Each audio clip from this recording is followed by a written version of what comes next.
Sur ordre du commissaire provincial de la police nationale congolaise du Kasaï adjoint en charge de police administrative, le colonel Freddy Moutata Nyembo, faisant fonction du commissaire provincial Pense Kasaï à mission, le général Joseph Alimassi, par le biais du commandant commissariat urbain de la police nationale congolaise Tikapa, le colonel Rigobert Mombili, une marche de santé avait été organisée par le commissaire de police Nour Sebo Kokela, commandant escadron mobile d'intervention à sigle EMI, ce samedi 28 mars 2026.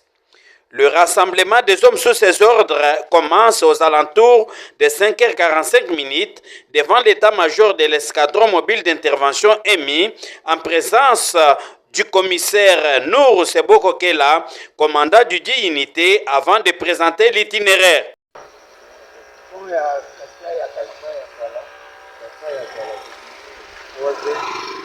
Rond-point 3Z, Topoti, na pont na biso ya Kasai ya Kala, tokumi juste na Njenje. Njenje tomati ti na Sami, na conteneur na biso ya Sami.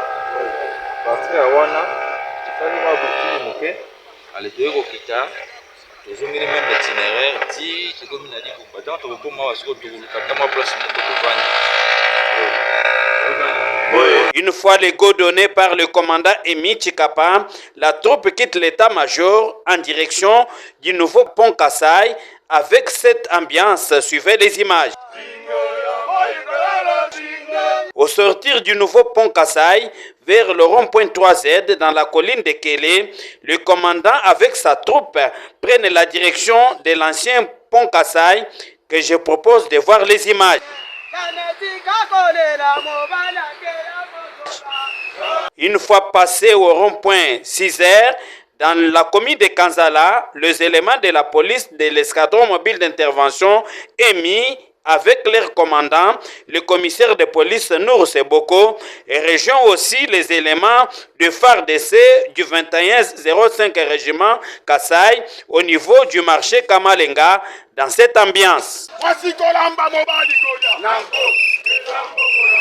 Cette marche de santé avait comme point de chute à Kamalenga, non loin des parquets de grande instance de Tikapa, où un point chaud de l'escadron mobile d'intervention est placé pour la sécurisation des personnes et leurs biens. Le commissaire de police Nour Sebo Kokela, commandant EMI, avait procédé au physique avec ses éléments avant de regagner l'état-major de son unité dans la commune de Dubumba 2, en face de l'église catholique Saint-André, dont voici les images. Devant notre micro, le commissaire de police Nour Sebo Kokela, entouré de ses collaborateurs, répond à nos questions posées en lingala dans cette image. Bon, impression à biso na marche de santé au total il y a motivation. Pourquoi motivation? Parce que surtout ça unité d'intervention. Na unité d'intervention na ba moment ya ba émettre. Na ba moment ya ba émettre, les autres senga policiers il faut la apte. Les senga policiers zala na makasi na nzoto, nde yango moni to s'organisaki na cadre ndenge zala na match avant ya ko franchir na compéter na match babandaka nano na ba entraînement. Marche de santé au tosali eza na cadre ya entraînement oyo toza ko s'entraîner jour au jour na kati ya unité na biso. Unité na biso toza na mo besoin ezala apte, tozala na ba policiers baza apte. Donc à tout moment ceux qui sala moko emonani bien à cas intervention tozala na facilité ya ko intervenir. Marche de santé au tosali eza voire même recommandé même na médecine. Même la médecine les a recommandé et c'est bien parce qu'il faut faire la marche de santé. Ils allaient bien pour la santé la biso moko na le. Deuxièmement, ils ont songa biso, ils ont fait sa biso makasi tous dans notre kolongo nous. Pour y a bisala o biso to la kana yango. Bisala na biso na unité na biso ils senga policier, il faut azala notre kolongo nous. Donc ils allaient loko to sala ngaka pour na lelote, to banda ko sala ka yango chaque samedi. Soki nzamba pesa biso makasi to la marche de santé. Initiative oyo moni na ba t-shirt oyo moni biso na yango ezali initiative oyo euti kaka na kati ya unité na biso. Ezali initiative oyo euti kaka na kati ya unité na biso. Tomekaki un peu ko s'organiser ko sala mwa symbole moko ya unité na biso.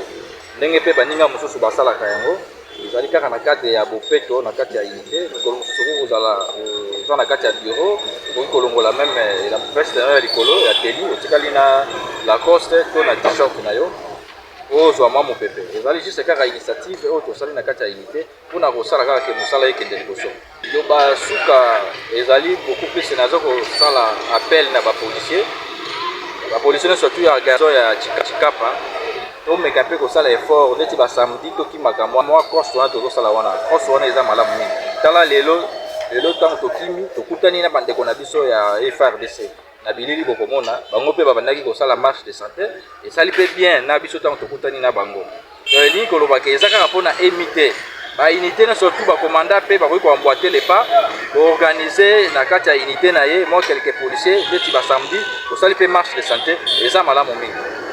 Retenons que tous ces policiers étaient bien vêtus en trichette noire avec mention EMI, initiative personnelle du commandant Nour Sebo Kokela pour qu'il y ait une uniformisation de son unité.